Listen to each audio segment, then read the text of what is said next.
it wasn't always easy, and those are things that it can be tough to navigate. I think the number one important thing that I did is that you have to earn that trust. And as long as you have trust from the people that you work with, whether they're below you or, it's the directors that you're working with or even someone politically above you, when you have that trust, then you can navigate those relationships a lot better. And so I think that is the focus, is that you've got to be able to establish that relationship and establish that trust, and then it's easier to deal with.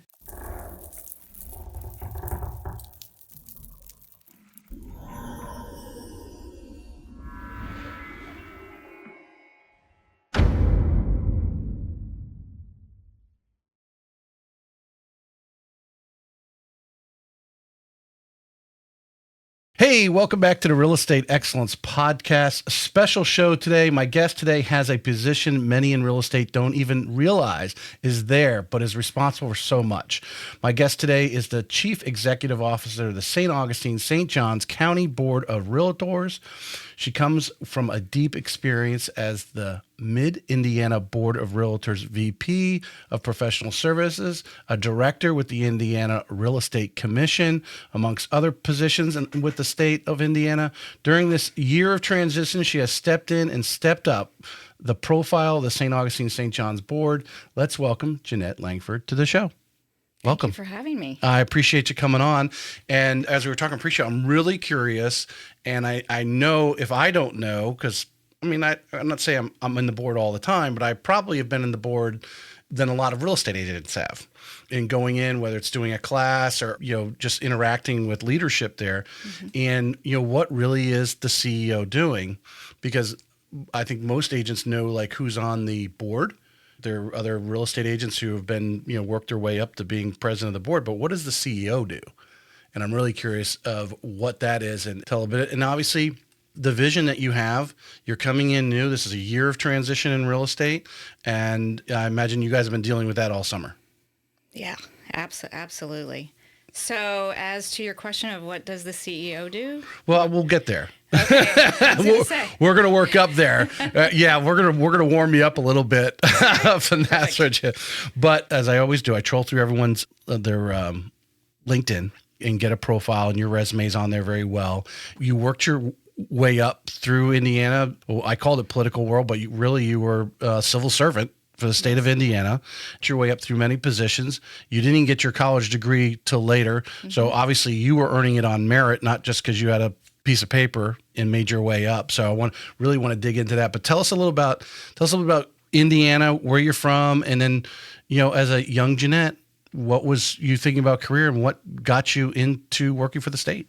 Yeah. So, well, it's not a super interesting story, but my husband and I, Joey, have actually, we lived in Monrovia, Indiana before we came here. I started working for the state of Indiana back in 1992, I think. Started out working for the Indiana Secretary of State's office. I found the job in the newspaper. Actually, that was a thing back then. Yeah. And, I had just graduated from high school. I was a young mother, and I needed to find a good job that was Monday through Friday, and I didn't want to work weekends anymore. And so I lucked out and found a job working for the state of Indiana, making peanuts. But it was a good job. It was a good gig while I was raising my children. And, because I didn't really take the opportunity to go to college right out of high school, I made it my goal. Thank you. My goal to show that I was ambitious, that I had a dream to make something of myself, if you will, and provide a good life for my kids. And so I did that. I really worked really hard to pursue that next opportunity. And I did that through various positions through the state of Indiana for a total of about 21 years. If you were coaching someone who, I couldn't do it. I could not work for the bureaucracy for 21 years. That's just not me. I'm going to buck the system. But advising, because there are people who are fit for that job. Obviously, you were fit for that job, but there is to use a lack of better words, the politics of the day, dealing with personalities and so forth, because there is a lot of that. Like it happens in every corporate office. Who likes that type of thing? Who's related to whatever that situation is, but advising someone on a career, what did you, in 21 years, you had to either naturally or you developed or just figured it out how to work with other people to get things done who might have totally different ideologies, as we have in politics, right now, the country being, divided left and right, as we like to call it. But you had to work 21 years, you had many different administrations. Imagine you had many different bosses during those times. Yeah, absolutely. And I will tell you, it was much like working for any other organization through most of the positions that I held until I got to being the director of the Real Estate Commission, the Appraiser Board. I also had Home Inspectors Licensing Board and Auctioneers, several others. But it wasn't until, you get to that point where your next option is really more of an appointment. It's more of a political position. Mm-hmm.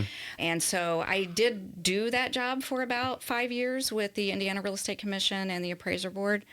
And I recognized that I didn't want to get into the politics, right? It just wasn't my thing. And it was time for me to move out of working for the state after 21 years. The good news is I was vested. I had my, I did my time, if you will. Yeah. And during that time, though, it also afforded me the opportunity to go to college and get my bachelor's degree so that I could move on. Because obviously we're going to relate this to working, in your position with the board, your pivotal position. It's probably lucky it's a small board, although you've worked with the Mid-Indiana, which is a much larger board than where you're at now. But you still are dealing with personalities, and the presidents are moving through every year. They're only there for a year. Mm-hmm. The board's slowly migrating, constantly changing. When you were with the state of Indiana, did you, being the, like I said, the bureaucrat, that you're executing your job, hey, we're getting people licensed, but people come in with different, how we're going to do things.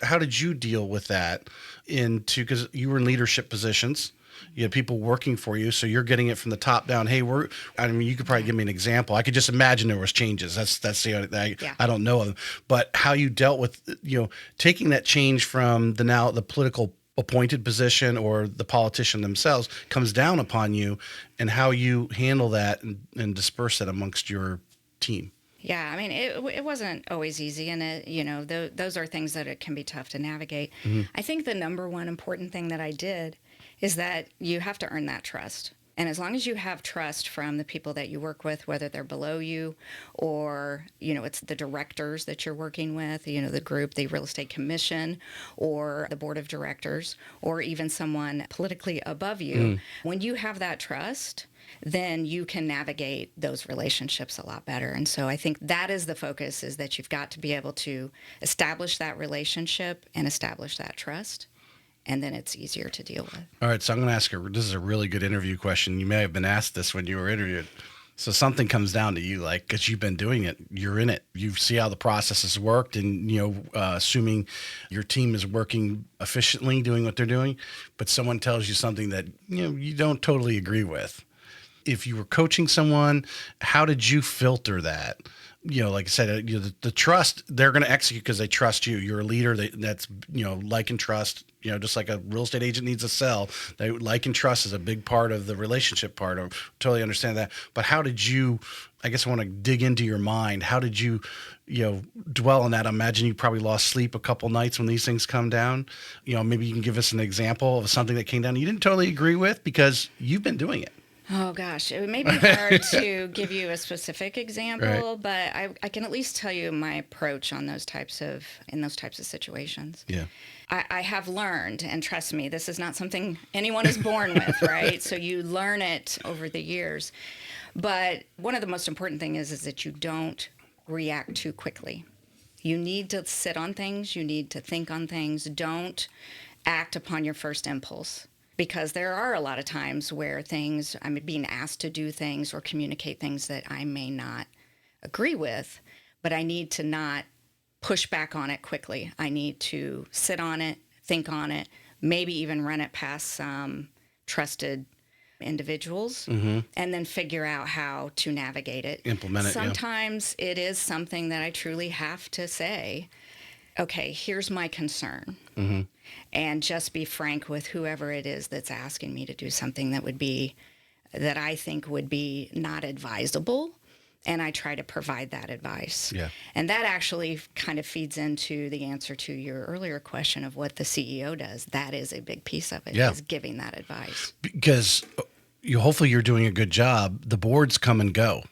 And you'll be there, and boards will change over, as people migrate through, and you're going to have different personalities. New people come in. Although I have found the few people that I have interviewed that have been on boards, whether it's NEFAR or St. John's, they're not so apt to ruffle the feathers too much. They're not like, oh, I'm going to be president next year and I'm going to make all these changes.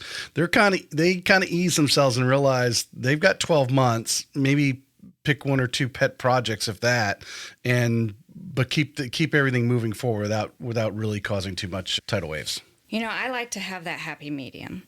I really do not think it's a good idea to be the type of leader where you're really not a leader, where you're just kind of stay under the radar, trying not to ruffle any feathers. Now, granted, I know how to pick my battles, right? You got to learn to pick your battles.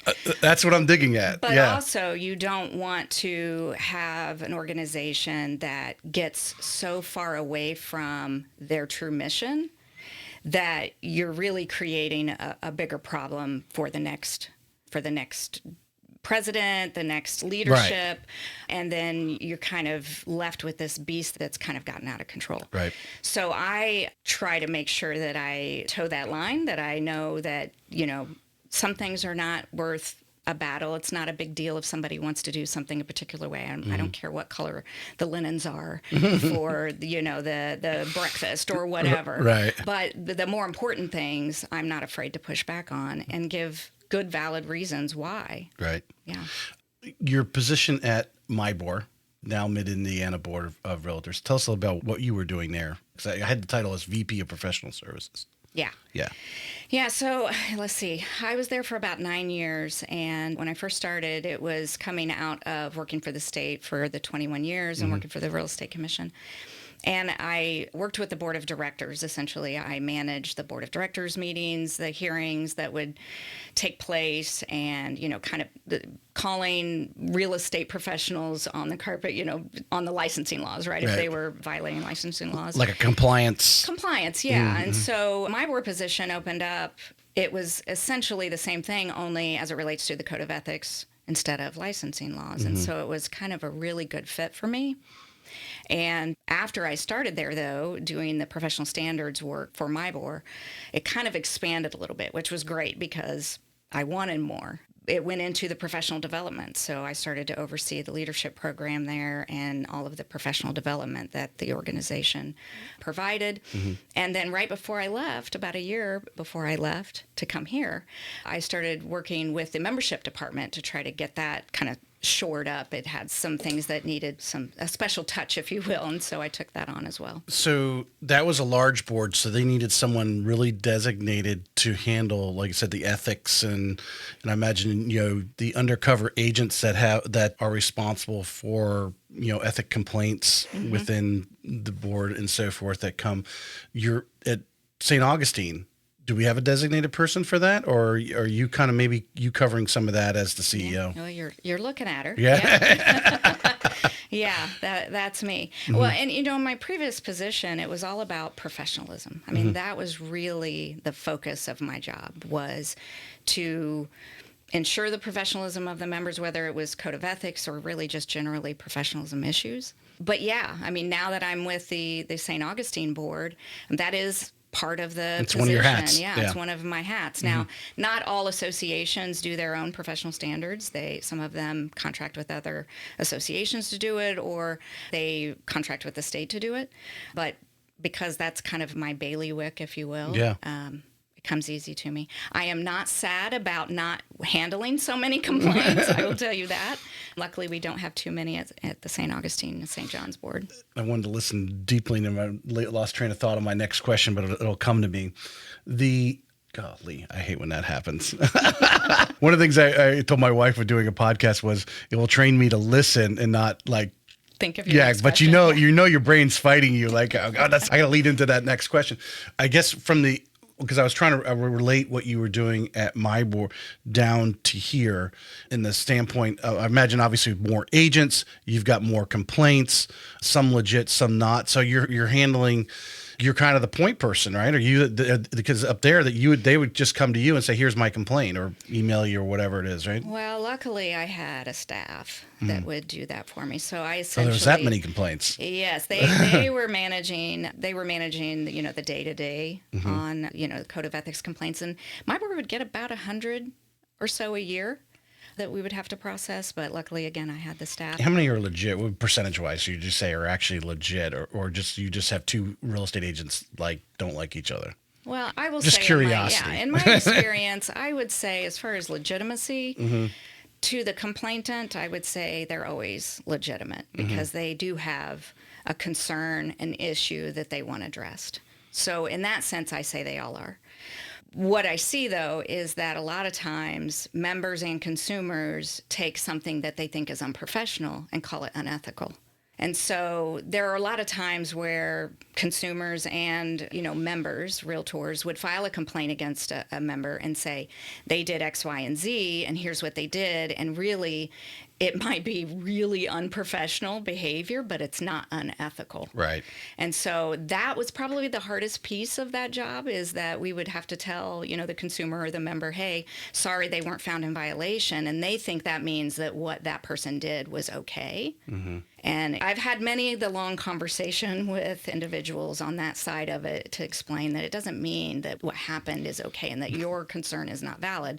It just may not be a code of ethics violation. Do you go back to the agent because so you got someone who's doing stuff that's borderline. You don't want them to fall over, right? Oh, hopefully, unless they intentionally want to go to the dark side, I guess, whatever you want to call it. Does a real estate board, or not necessarily board, or individuals, designated people, because I know they like to keep a lot of this stuff, below the radar from the other members, people's names are not used and so forth, but to say, hey, this is the complaint we got. We found it to be unprofessional, in our opinion, not unethical, but you can keep yourself off that line. Do you have that kind of conversation with an agent? I will tell you that I try to, in my tenure, I've tried to always include that in the decision that gets written. I try not to talk about the complaint and give any additional information outside of that process that hearing panel determined. Right. So what we would do is we try to write the decision in a way that while this was not a violation of the Code of Ethics, we caution the member to clean up their act, essentially. Yeah. And so I try to communicate it in that way. Now, sometimes people want to call and talk about it, and that's fine. I give as much explanation as I can, that wouldn't be outside of what that hearing panel found. Talking to other realtors, especially people in leadership and so forth, I know you've worked with NAR and so forth. We mentioned the Code of Ethics earlier. How important is it? And it's not necessarily maybe that takes up most of your day or most of your month, whatever your work schedule, but how important is it? Because you're there at the board. Realtors come and go. Leadership just generally hang around for, make their way. People want to be leaders. They take different positions. But you're the center point. You're there year after year, hopefully, for a pretty long time. How important is, I'm going to use the word reputation, like you said, the ethics that the board needs to, I'm going to use a fancy word, permeate? Is that a good word? I don't know. To the members, because really when it comes down to how we do business versus, say, other countries or even other states that I think a lot of agents take for granted. Like, here are the procedures, hey, you've got a listed, contract, you got a buyer broker agreement, whatever. All these different things are put in place so that the agent looks more professional. The board and the state comes down to make it a professional business, and it's not just running wild basically, because I've heard from people in other countries, you might have 3 or 4 different real estate agent signs in the same yard, right? There's no, right. Yeah. So how important is it in your position to have that blanket of a professionalism and holding those standards? Because it really, a lot of it comes back to you because you are in the office every day.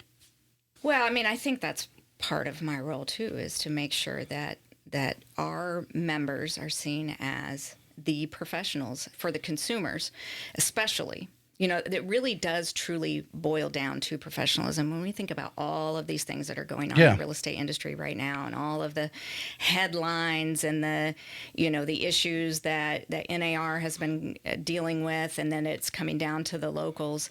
At the end of the day, the most important thing is that our members are seen as professionals, that they're ones that the consumers need to go to for the best advice and guidance through these transactions.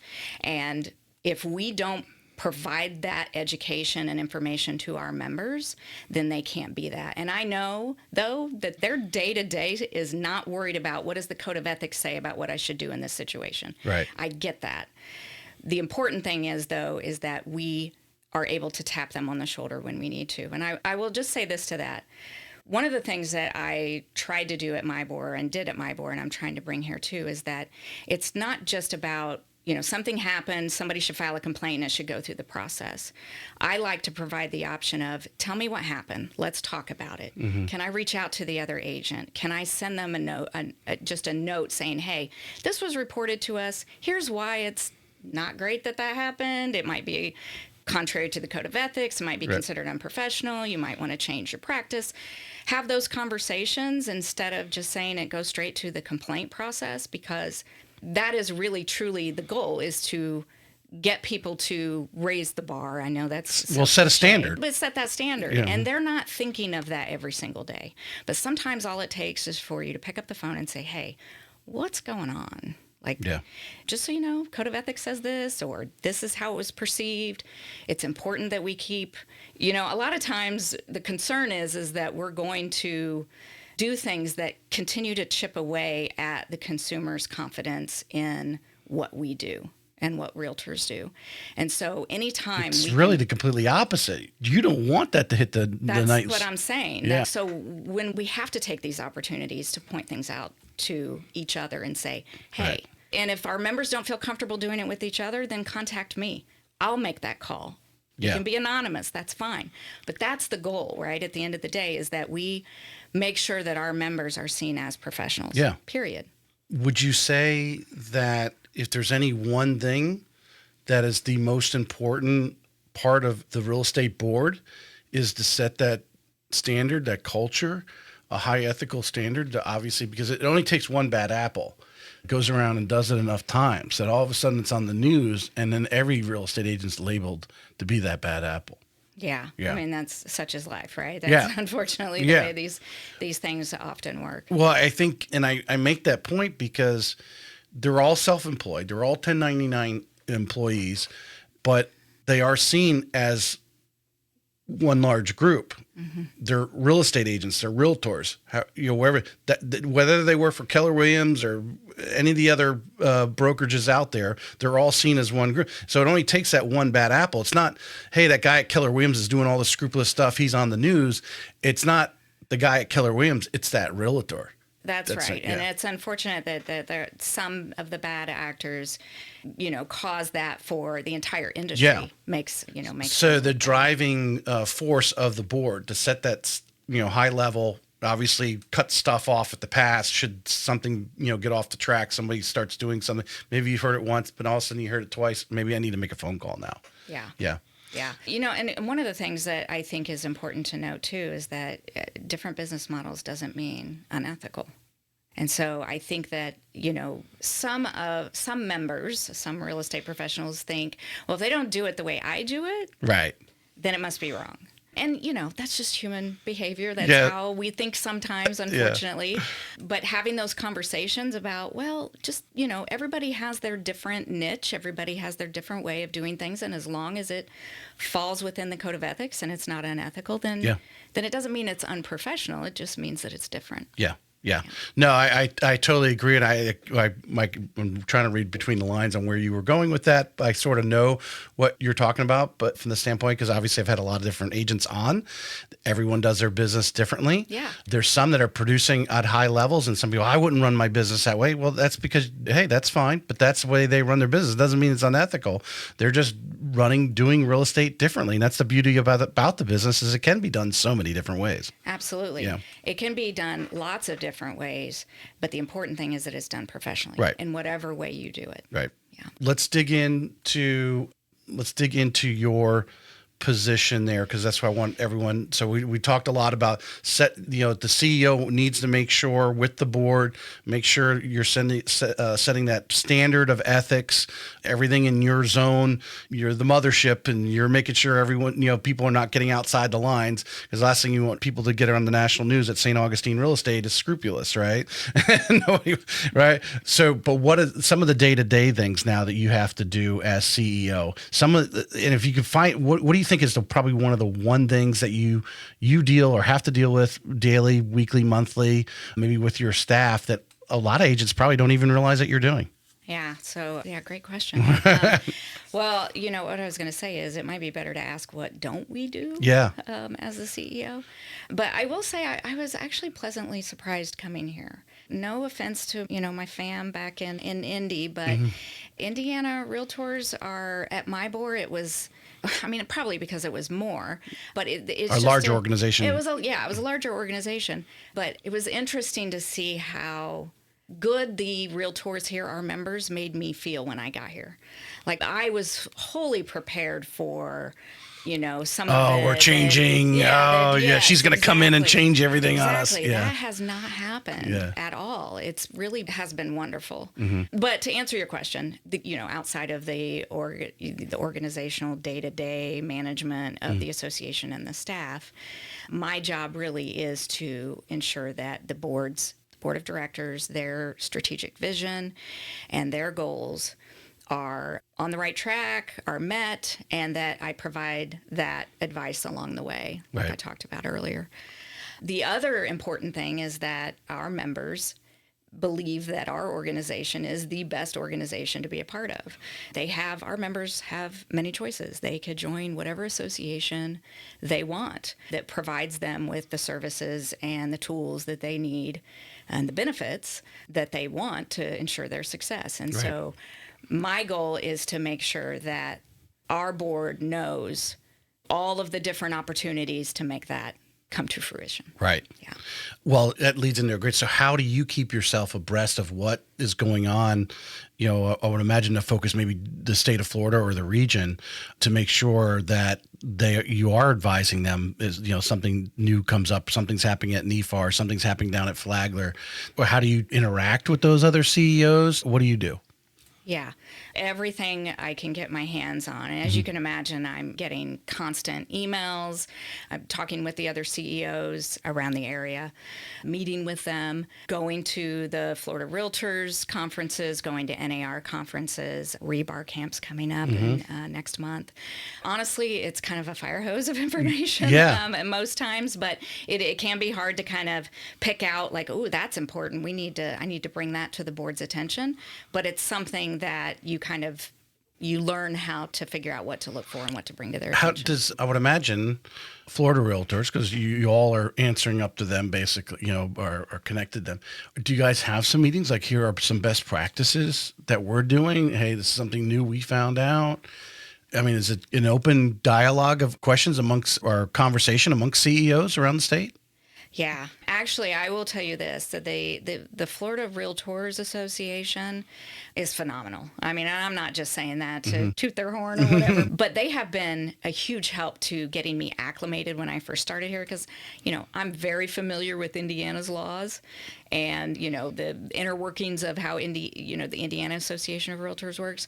But I really had no clue kind of coming into this, what are Florida laws? What do I need to do? What are they used to doing? What are, things are a lot What's different. What's customary, those types of things. And immediately when I first got here, someone from their organization reached out to me. What do you need? Let's chat. Here's all the information.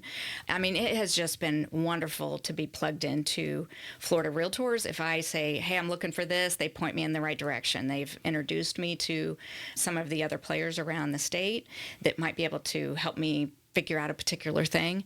I mean, it's just been phenomenal. Yeah. Yeah. Give us something. Is there any, like, I don't want to say big law, but what are like some immediate differences that you notice from us that have just been in Florida doing real estate, coming from out of state? What are like a couple things that you're doing differently in Indiana? Well, as you probably know, Indiana doesn't have much waterfront. You still have some flood areas, though. Yeah, we have some lakes and some flood areas. Yeah, but the insurance thing is a lot different. Indiana, of course, I mean, all across country there's insurance issues, but I know that Florida kind of deals with it. They're hit a little bit harder, if you will. Here, I think that the VRBO, Airbnb, short-term rental situation is a little more concentrated here, or more bigger issue here, but it was an issue in Indiana as well. In Indianapolis, they were always trying to fight for, private property rights in Indiana, but it seems like it's a lot bigger deal here. How much do you get involved in we just brought up insurance, right? And is that something you personally as a CEO really, I guess, the day-to-day minutia of like the contract and so forth, do you have any touch on that in a sense of, or influence on, because everyone has their opinion. I mean, there's been many trainings like on the buyer broker agreement and so forth and so on. You were not a practicing real estate agent. Right. Do you even involve yourself in some of those discussions? Well, I certainly want to be involved. I think I need to be aware of what's going on and be in the know.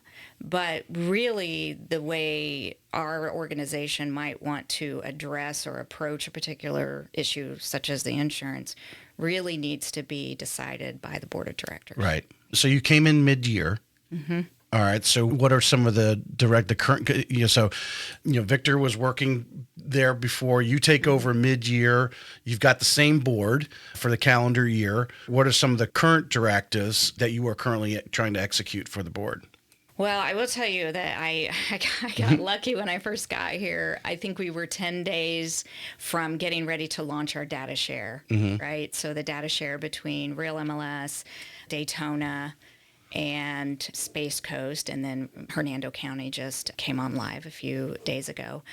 I was lucky enough not to be here for having to work through all that. Yeah, the last 2 years of pain to get to this. I mean, honestly, I commend them for the massive amount of work that they did to pull this thing off. Right. And when I got here, it launched on July 10th. I started July 1st. It actually went pretty good. I don't want to take any of the credit for it. I wasn't here through all of the work that it took to get us here, but I think it's a great thing. All right, so that project is done. Yeah. So what's kind of one of the things they're trying to work on right now? Yeah. So we started thinking about 2024 was the year of hiring a new CEO and launching this data share. That was the focus. The goals. Okay. Yes. The big ones. The good news is that I've come in, I've tried to understand all of the things, right? It's taken some time to figure out what's the what, and then have some of the meetings with the brokers and try to get an understanding of, how they see the organization and where they would like to see it go. And then, of course, I have some ideas that I've shared with them as well. So some things that you could maybe see coming in 2025, if we want to talk about, what I'd like to see happen and what the board wants to happen, is that we're going to hopefully launch a new membership portal. I had membership on my pad right here. I was going to talk about that. We're using an older platform right now.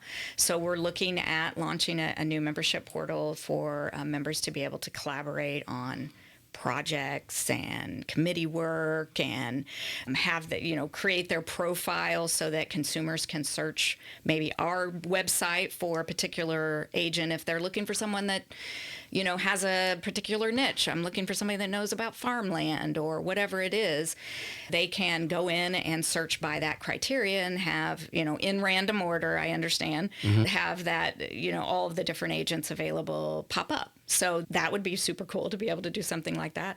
So that's one thing. The other thing we're going to launch in 2025 or probably towards the end of 2025 is a leadership program. So that's one of the things that I think might be lacking here, and something that the board of directors indicated that they wanted. It's kind of like the leadership academy that NEFAR has, and then FAR has their own. I mean, we need to be able to identify our future leaders. I know they've had young people in there at different times. But go ahead. I was interrupting. No, yeah. I mean, exactly. We want to get all kinds of schools of thought or different, experiences into leadership, not only with our organization on our board of directors or on our committees, but maybe to, help those individuals find out what their passion is. Maybe they didn't realize that they wanted to go serve on city council or at the chamber, or that they were really love getting involved in community projects, and provide them with the information on the different opportunities that they have. So that's the goal for 2025, is to create that program and potentially launch it at the end of the year or early. I'm going to put this in this next part of our conversation, because membership obviously is important, but you just mentioned leadership, and then you mentioned before that data share. Because obviously before, if the MLS in St. Augustine's got a property, doesn't mean the people in Jacksonville can see it. So that was the whole point of the data share. So they could go to that portal and cross over and see into others as well.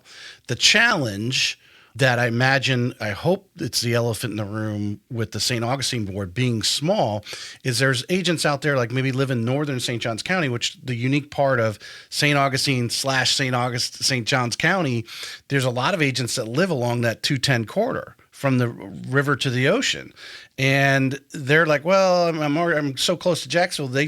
They joined this board in NIFAR and not participate. I mean, I assume they realize that down there, right? Mm-hmm. So what do you do?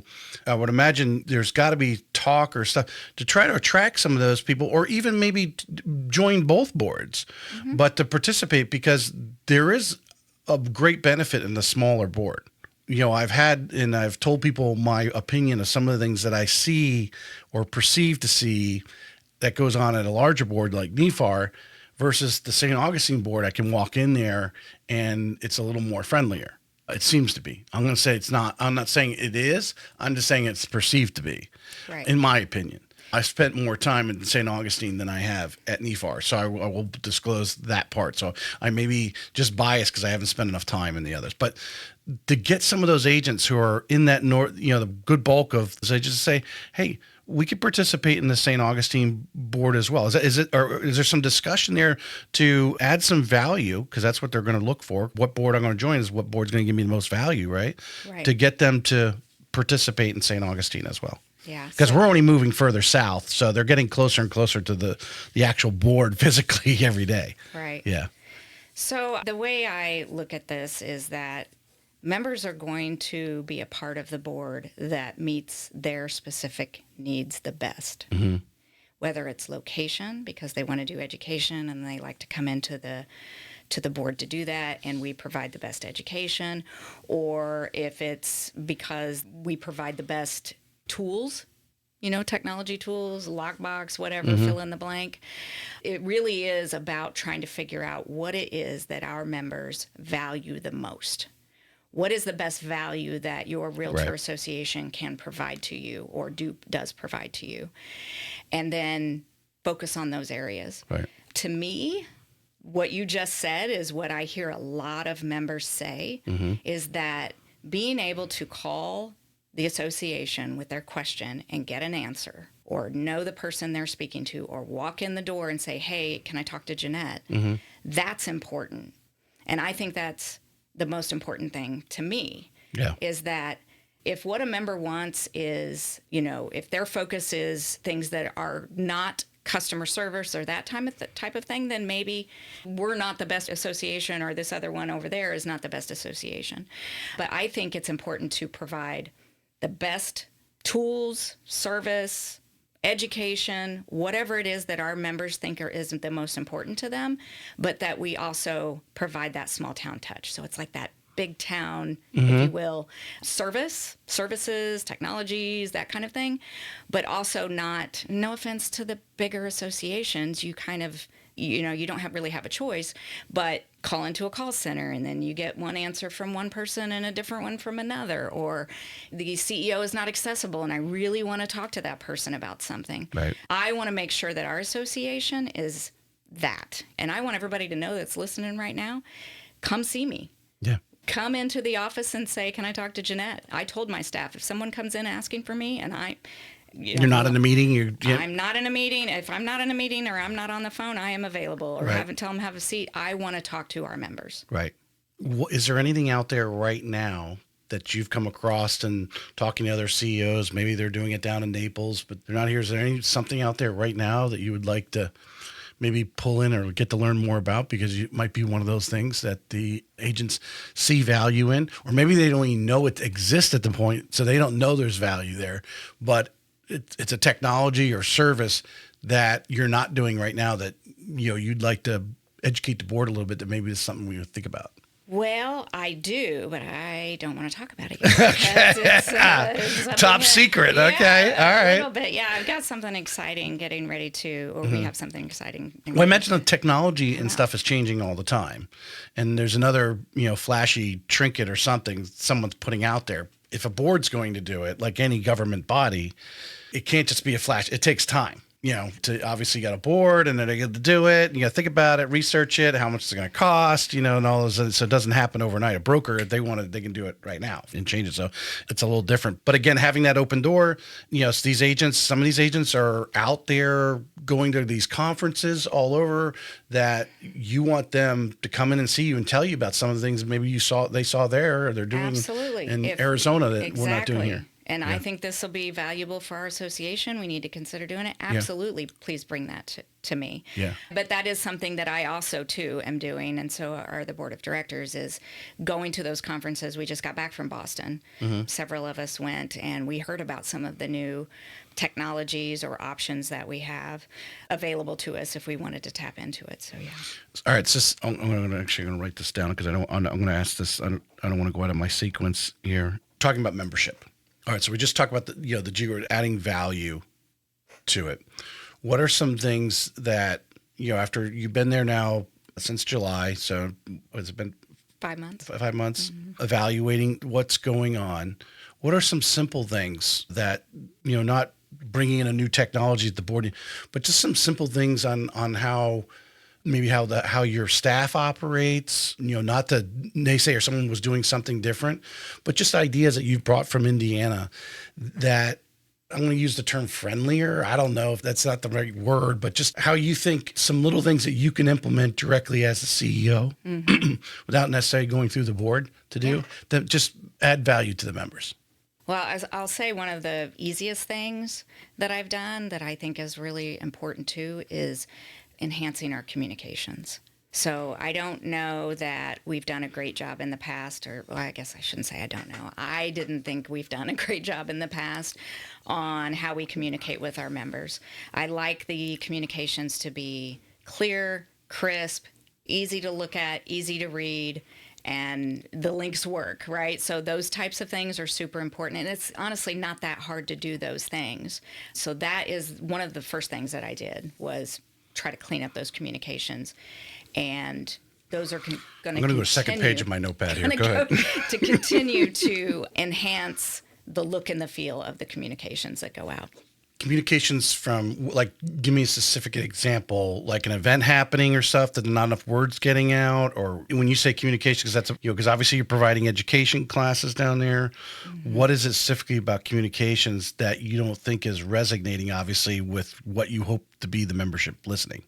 Yeah. I mean, honestly, I will tell you that this challenge is not unique to us. No. So getting information to your members is tough for every organization. Yeah. Any company to get to their, whoever they're trying to get information to, it's hard to tap into them because, especially real estate professionals, I mean, they've got emails hitting them constantly, it's just very easy to scroll through. Oh my gosh, there's another one from the board. I mean, I know we send out a lot of things. So the first thing I've done is try to make our communications look and feel better. We just talked about that. The next piece of it is going to be how best do we communicate to our members? So we need to find out from them, how do you want us to communicate to you? One of the things hopefully on this new portal that we're going to look into doing is that instead of us blasting you with emails, is when you log in to get to the, your day, start your day, and you want to get to the listing service, that kind of thing, whatever important information that you maybe need to see is right there. And it's on your specific page, and it's information specific to you. So things that you might be interested in registering for, hey, are you interested in this? You can register now. Or guess what? You have this thing coming up this week. It's at the board. Do you want to cancel? Okay, that kind of thing. Well, I think you mentioned earlier, I don't know if we were recording at the time, but you mentioned, social media, this community, basically really a communications person is what you were looking for. I would say this, what I've learned in 19 years, but really probably the last 7, being outside of a call center and actually working with real estate agents, creating events, you have to pound them, and you have to pound them from all different directions, because you don't know are they on Instagram today? Or are they on Facebook, or who's on Instagram? 7 times, 7 different ways, right? Exactly. Yes. Yeah, I'm sure it's more than 7. And having that, but like I said, even when I log into my mortgage stuff, they've got something similar to what you're talking about. So when I was thinking about that, because it'll pop up and say, here are changes coming. Sometimes you're like, hey, I need to go in and do my loan. Get out of my way. But you have to be putting that up there. But I think the communications person, if they're being, come from training at whatever, and they're just from a marketing department, right? A lot of times you get these guys from marketing department, they don't understand. They just, hey, they produce this static post, or if say it's, on one of the social medias, or you have to repost it. You have to send it, maybe do a video on it, get someone to say something. What is going to get someone to stop? And like I said, just getting agents to come to an event, you have to pound them. I'm just guessing the Ricky Carruth event that you guys hosted, which was awesome. I would imagine I would look at who registered when, and I would bet 50% of them registered within a few days of the event, because you had to pound them. And then they're like, hey, yeah, we're not doing anything that day. I'll go ahead and sign up. I'm 2 days out. I'll go ahead and do that. Yeah. But yes, to add value to the board. And I know you guys are trying to bring in more outside trainers. You have some great knowledgeable people in St. Augustine, but sometimes you need to bring in a little different. Well, it's good to have a good mix. Tap right? dance. Yeah. 100%. So, letting people know that. And I was writing down here, I would gladly help in that aspect, because I know how it takes to just have an event, let alone a class, because some people don't even know the classes are going on, and they don't something distracts them, as we all do. We start doing, I'm going to go on the board site and see what education classes are happening this month. And then something distracts them and they never actually get to the calendar, where it needs to be out in front all the time, every few days. And I'm guilty of it too. Yeah. And I get it, because I sign up for things. Oh, that sounds interesting. Great. Put it on my calendar. And then, I just don't know if I can do that today. I just have too much going on. So I get it, but you're right. I think a lot of members do wait until, okay, I think I'm good. I'm not going to have a closing that day. Yeah. I wasn't sure if I was going to. Yes, I can sign up now. And so we anticipate that. To me, that's the lamest excuse in the book, though. My agent friends that are listening or might be listening to this later on, if you see an event, you need to schedule it. You need to tell the closing person, I'm not going to be available from 9 to noon. Very few of these events will last all day. We're going to close afternoon when I get done with that event, because I think we pass too much on some really good stuff because we're waiting for the phone to ring.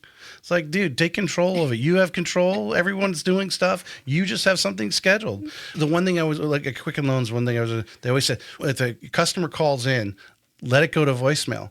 You might have anything going on at the time, and you're like, no, let it go to voicemail. Show them that you're busy. You have an important event that you have to attend, but you can close at 1 o'clock, because that's my opinion. No, I get it. I will say to that, I feel you guys. I get it, because I do the same thing. But he's not wrong, because 9 times out of 10, when you do attend those events, you're like, no, I'm just going to go. You at the end are like, I'm so glad I went. Yeah, you got a little something. I did get something out of that. Yeah. I put it again. So I think the whole membership thing is, and we use the word value. So when I put on here, why St. Augustine? And I think that's been a drive. I think Danielle Frazier, knowing her, this is, as very elegant that she is, and very, quiet, she slowly moves the needle. And I'm totally behind her. She wants St. Augustine board to be great. I really, she didn't even have to tell me that. I could just feel it from her. And we have to get out there. Why St. Augustine? As we move further south in St. Johns County, every agent, in my opinion, who lives in St. John, St. Augustine, should be, maybe you belong to NEFAR. And I don't know, maybe there could be something like, hey, I'm a NEFAR member already. And, I don't know, maybe you guys set up like they show that they're already a member there, but to get them to be members down there and participate and go to classes and go into that board. Why St. Augustine is my question. And I'm sure that's something that's on your guys' mind all the time to attract members. But if you were sitting in front of somebody saying, why should I join the St. Augustine board? Right? NEFAR's got more classes or whatever, more events because they're much larger. But what is your pitch for St. Augustine? Well, I will tell you that right now, the pitch is come with me, right? Right. I'm here. I'm ready to bring fresh ideas and new benefits, services, conversations to our membership and to individuals who are interested in, joining or potentially interested in joining. But the best thing I can say is that stay tuned. I threw you on the spot on that one. Stay tuned. Well, the thing is that's what I've done for the last 5 months is really try to figure out who we are, what we want to be when we grow up, kind of thing. Right. Look, I will tell you that St. Augustine Board of Realtors, and honestly, ask me why St. Augustine. Why did I come here? Why did I choose this one? Luckily, they chose me as well, but I saw something in this board that attracted me to it, and it was that they had a vision to provide great service. They had a foundation that was easy to work from to provide that just outside the box benefits, services, customer service, all of those things. Their vision was very similar to my vision of what an organization like this particular association could be. And stay tuned. I mean, I will tell you that is going to be some of the work that we do over the next few months is to really try to identify what are our current benefits, what is our current value, and then what kind of value do we want to bring to potential members in the future. When you talk to maybe members, but as we know, a lot of members never even come in. What are some of because I imagine, whether you personally have reached out, I know the board, they're always trying to encourage, some new people to show up at some of the events. Maybe you've never been into the board for other than a class or something like that, to come to some of the socials or, the things that are going on. What are some of the things that you're hearing from some of those people who aren't active right now that they feel the board, needs to change or, to get them to come in? What are you hearing from that?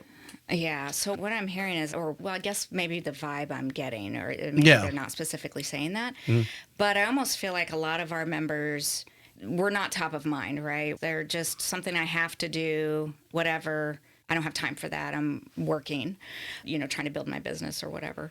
So 2025, I will tell you the first quarter of 2025, my goal is to go out and talk to brokerages. I want to come to your brokerage. I want to talk to your members. Tell me what you think the association does for you. Yes. What do you love about what the association does for you? I will tell you, a lot of our members don't even know. Exactly. They don't even recognize that a lot it just happens and they don't know how. Yeah, exactly. It's kind of like when you're a kid, I don't know, the refrigerator gets full or somehow my laundry gets done. Yeah. Right? It's just always there. And you think about if the association disappeared, poof, what would your business look like? How would you conduct your business? Right. So it's really just getting out and talking to the members and getting them to understand that we are here for you. We do provide you all of these benefits and services, and how can we do better? What are you missing? What do you need? What do we offer that you don't think that is valuable? Having those conversations is going to, first of all, get them to know us and us to get to know them so that we can do better next year. No, I mean, that's brilliant. And hopefully they're very welcoming and get you in as soon as possible. But I do believe that's exactly it. Things are going on. And again, interviewed, over 200 of the top agents. And some of them are very deeply involved. Some of them, they only go in there for a class. And I think when someone enters real estate, I always, when I'm talking to the agents, one of the important questions is like, what brokerage you're part of. And there's some brokers that are very obviously involved in the board, you know them, and there's some brokers you never see in there.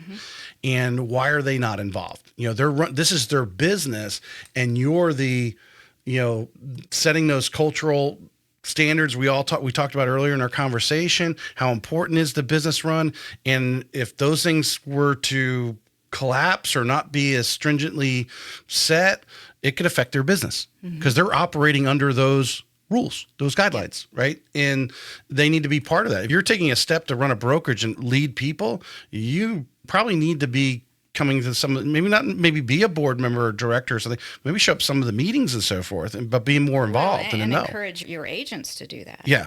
And I really do think the path to getting our members more engaged is through the brokers. Yeah. Is through the managing brokers. Yeah. Yeah. I think that's brilliant. But to finish what I was actually, a lot of agents enter this business, but they enter the business, and if they're not with that broker who's involved, I always throw Howard Flashin out there because I believe Howard's so involved and engaged with what's happening in the industry, and he shares it with his agents, and he's involved obviously with NIFAR, the different things he does there. But if they're not involved, these agents enter the business, they choose that broker who's not involved. They don't understand why these things are happening behind the scenes. Why do they do things this way, right? And so they never truly move the needle in the industry or participate because they just don't know it's there. Because when they enter, there's so many things happening in real estate, they don't have the opportunity to step back and look at it from 30,000 feet and see everything that's going on around them and get involved. So I think it's a great idea. Get the brokers in, whatever they got it. They should all be involved in one way or another. I think if someone's a broker not involved in some way, shape, or form at the board, at least being active to be in the know, I don't know what, that's part of the value proposition you give. Yeah. To these agents coming in. Absolutely. I don't know how we could implement this, but this was an idea that again, talking to a lot of agents, and I believe a lot of agents don't succeed. We know 80% of them are gone before the first renewal, which I think in January we're going to see a lot drop out just because of what business has been. But we know 80% don't succeed or renew. How many? It's somewhere around 80%, I think, is that don't actually renew. They're gone in 2 years. Right. 80%. Yeah, I believe that's the number. I mean, we can look up the details. No one's argued with me that. I saw it somewhere. A good percentage. We'll say a very good, a too high of a percentage. Yes. A too high of a percentage. There is too high of it. I will agree with that. Yes. All right.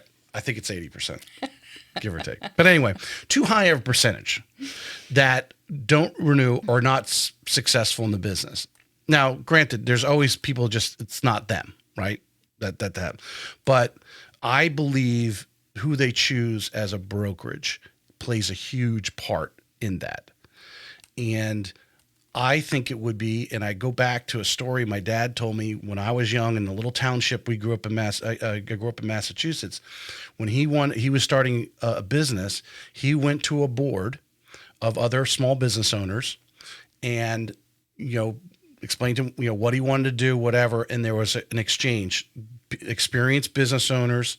I think there should be a board of experienced, respected real estate agents that have know this business coming, different. It's because it's run different ways, that these people who want to get in the business can come and sit in front of and explain it.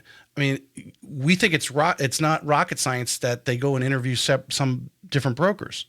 So that new agent who just got their license and their girlfriend works for whatever broker, that's the only vision they have of the entire industry.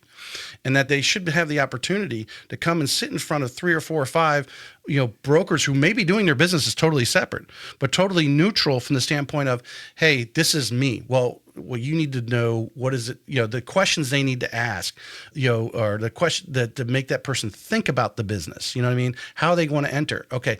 And, give them 20 brokers' names and phone numbers that'll gladly sit down and talk to them. But they need to also, a lot of them don't even talk to the real estate agents. They only talk to the broker who is selling them on coming to that brokerage. They think they're getting hired. It's like most of these brokerages will sign up anyone who wants to come on, most of them.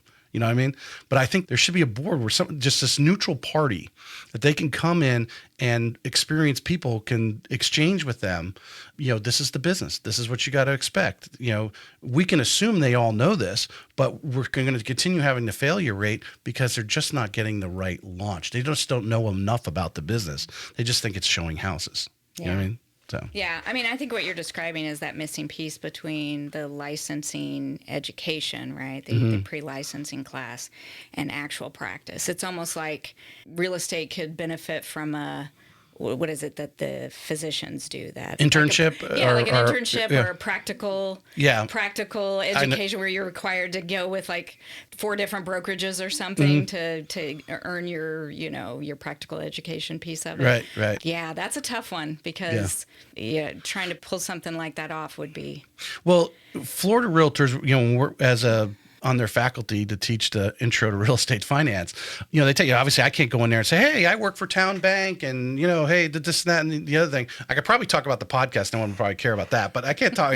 I work for Town Bank and, hey, if you want to, call me, I can do your loan. You can't do that. Yeah, exactly. Yeah. The same way it could be even retired agents. I don't necessarily know that would be good because as we know, there are some people who don't practice anymore that come into the board. I don't know that I know of a retired I would want to be agent. more engaged. I would be more engaged, maybe some larger broker, but that could sit down and have these discussions because I just don't, although they can find that discussion if they make the phone call, but as most, they don't know anybody. So to be able to put them in front of some of these people to say, hey, when I talk about this, I often think of Kim Knapp over at Coldwell Banker. Kim's passed on some great agents because she told them to go interview with some other places and they went and signed up with somewhere else. And we laugh about it because now years later, they're a great real estate agent and Kim told them to go somewhere, go interview. But that's, they fit in there and obviously their success because they actually took the time to have those discussions. So go back to the board and as the CEO, membership, retaining real estate agents that are actively and doing well in the industry. I mean, that's just a thought that I threw out there for these people who are just getting in the business. Is there something the board could do that offers me once a month or something that, hey, and reaches out to these people who are in these real estate classes or, hey, you thinking about going to real estate? Come in, there's some different instructors that are going to be there. You can choose what school you want to do or you want to do it online, but we're just going to talk about real estate and things you do. And, there's no sales, there's nobody trying to recruit anybody, but we're just talking, this is the business basically. Yeah. You know what I mean? Well, honestly, that's exactly not exactly, but it's close to what I did when I worked for MIBOR, is created the MIBOR Master Professional Certification Program, MPRO for short. But it was essentially to address professionalism issues like we talked about earlier. But it was also to help like new members who are just getting started in the business and trying to bridge that gap, right? Because the licensing course teaches you essentially how to pass the exam, right? How to not get in trouble. How not to get in trouble, how to pass the exam, the very basic foundational things that you need to know. Right. But it doesn't really teach you how to deal with the real world, right? You're out there practicing. Now, granted, you're managing broker. It needs to be a good resource for you. And whatever brokerage you're working with is going to provide their education. But the certification program that we created at MIBOR kind of fills in those blanks. Talks about the questions that new members typically ask, right? Like, how do I deal with this type of situation? Or what do I do if this happens? Those types of things were things that certification program taught. So that's kind of what, oh no, you're going to ask me another question? No, I've got another idea. Go ahead. Are you ready to get off, Jeanette? No, I'm not letting you off too easy here. but anyway, so that's something like what you're talking about, right? It's like that. Kind of that after, okay, you got your license, now what? And then, you've joined a brokerage, you need to go get a listing. You need to go help a buyer find a house. How do we help you succeed so that you don't get discouraged? You don't have that churn of members, getting into the business and saying, I just couldn't do it and letting it go. How do we help them find success? And that's. Oh, well, so you were talking about getting more brokers involved. I would be very interested if you surveyed across, the brokers that are just within miles of the office down there. How many of them actually, have a green agent training? Now, Keller Williams is just down the street. They're known for that. They're huge. But that might not be, they might have just signed up with the boutique brokerage who doesn't necessarily have those resources. And this is just, I'm just talking off the cuff for the idea when you were saying, I'm going to give you another idea. Yeah, I know where you're going. But but to the board step in, and it's volunteer. You want to show up or not, but maybe you get some of these new agents committed to showing up once every couple of weeks or whatever it is. But, they are training on some of these really down rubber meets the road activities in training. And this, these are different ways you can do this. Because the one thing I find in the conversations, because this business is done so many different ways, there's some people that can knock on doors and they like doing it and they get results. Some people are like Ricky Carruth and they just love having those conversations, right?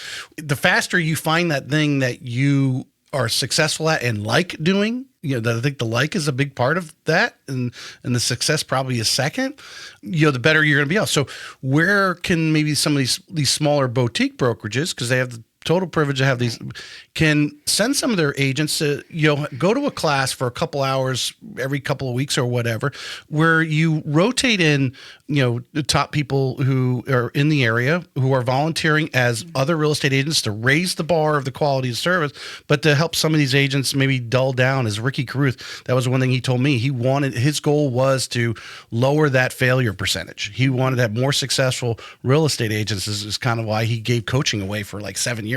You know what I mean? I don't know, just something, a thought that just came to my head when I was talking. These are things that we've long tried to do. I think the challenge is that the brokerages, some of them, like the larger ones, like you said, who have their own program, don't want us teaching their agents how they want to teach them is one challenge. The other challenge is that their failure rate's just as high. Well, we as an association don't want to take away a brokerage's ability to differentiate themselves from other brokerages. Like, come work for my brokerage because I'm going to give you the training to be successful. The association, while some, like the smaller boutique brokerages or the whatevers that have the smaller ones or don't have the training available, may want to take advantage of something like that, but you can also get pushback from the larger brokerages. I totally agree that there's a selfishness involved and an ego involved in that. And you're only going to get people. Well, what's interesting is the top people that I've had on are all collaborators. If you call them and say, can I have a cup of coffee with them? They'll find a way to have a cup of coffee with you and tell you how they did their business, because in reality, they know there's a very small percentage that are actually going to execute on what they tell them. Maybe some that'll take some of their ideas and be successful. There's unfortunately many of them will never do anything. They'll sit down for an hour with you talking and they'll never do anything about it, even though you gave them a little tip or a little, turn of the other thing. But I just throw that out there because it does take that leap of faith. And I think you got to put the egos aside, because a failing agent, 0 out of 0 is 0. Right. And, that's someone's livelihood. You got someone who you just took in. Supposedly you care about them. You took them into your brokerage. But if your brokerage is not helping them get going and out of the nest. Well, and if you look at it, big picture you just wasted a lot of time. You are putting your agents out there to work with individuals who, on the other side of the transaction, we hear this all the time. Well, I had to do all the work because they didn't know what they were doing. Exactly. Well, if we could help train that other side of the agent, the other side of the table, then it will be less painful for your agent who you've trained well. Yeah. So that was kind of always our well, it raises the bar for the whole industry as a whole. Exactly. All right. There is a long list of, probably a bunch of stuff we do, and we've been trying to drilling down on some bigger topics. But if we could finish up just with some of the things that you're doing on a daily, what the CEO's doing. Like I said, I think I asked a question earlier that a lot of people don't know you're doing on a daily basis. Why do you show up at 8 o'clock in the morning or whatever time you come in? What are you doing as far as the staff? And they're obviously, if you're paying people, the membership's paying people on staff. What are they doing on a daily basis that's going on behind the scenes? Oh my gosh. I will tell you that, since I started, I typically get to the office between 7:30 in the morning, which is nice. Quiet time. It's quiet, yes. I can get a lot of, head down, focus work done during that time, and usually don't leave until 5:30, 6 o'clock, sometimes 7, depending on how burnout I am by the end of the day. But you're right. A lot of people don't realize how much goes into running an association. And I'm sure there are individuals who think, well, you don't need that much staff, or you don't need to be, paying them whatever. They truly do not understand how much work it takes to run an association. I will say that obviously this is my first time serving as CEO, came from a larger organization, granted, and I was part of the leadership executive team, if you will, at MIBOR, so I understood kind of what all goes into running an organization. But luckily I was able to understand it, but then I was really only responsible for my particular area. Right. But yeah, I mean, I think a lot of it I probably put on myself, and so does the staff, because, just doing the day-to-day operations of paying the bills and calling this person back and scheduling for this event and, registering for this webinar and attending the webinar. And then I have to prepare for the board meeting. And then I got to do the minutes. And then I've got to, we have a hearing coming up. I've got to assemble the hearing panel. Right. I mean, that is literally a half a day for me. That I just described to you. Yeah. And meanwhile, I'm also trying to create efficiencies.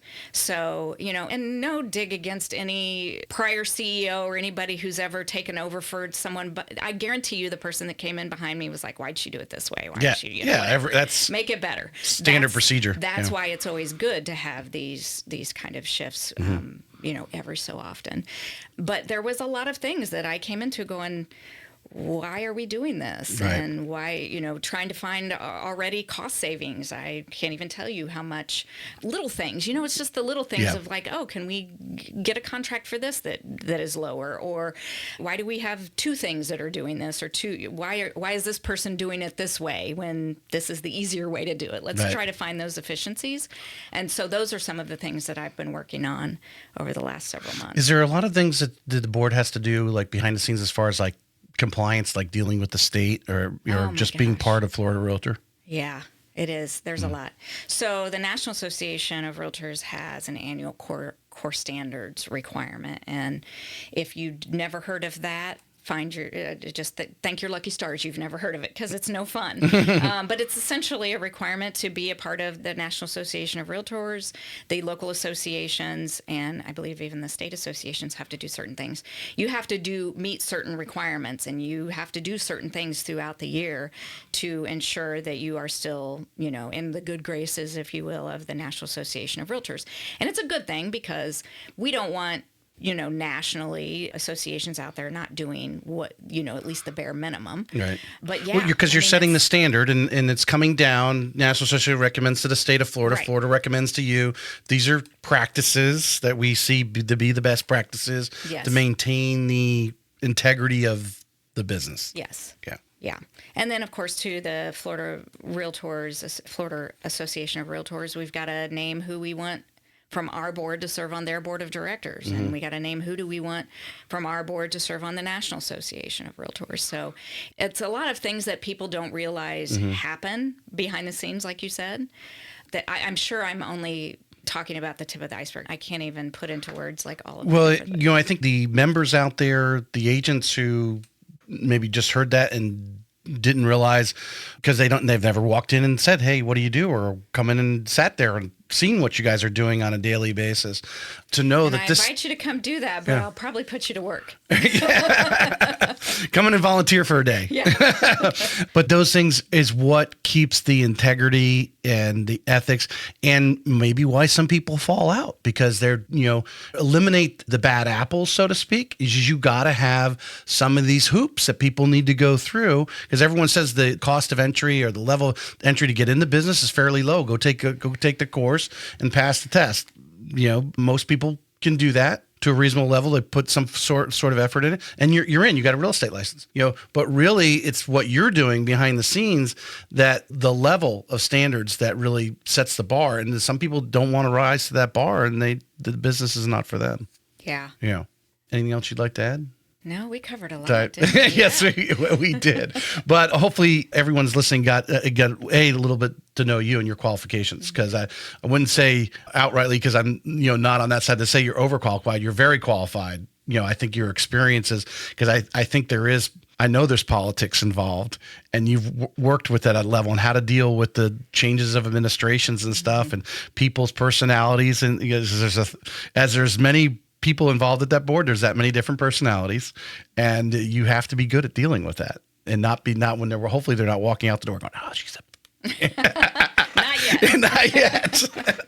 But Jeanette, I appreciate you coming on. All right. Thank you. Thank you.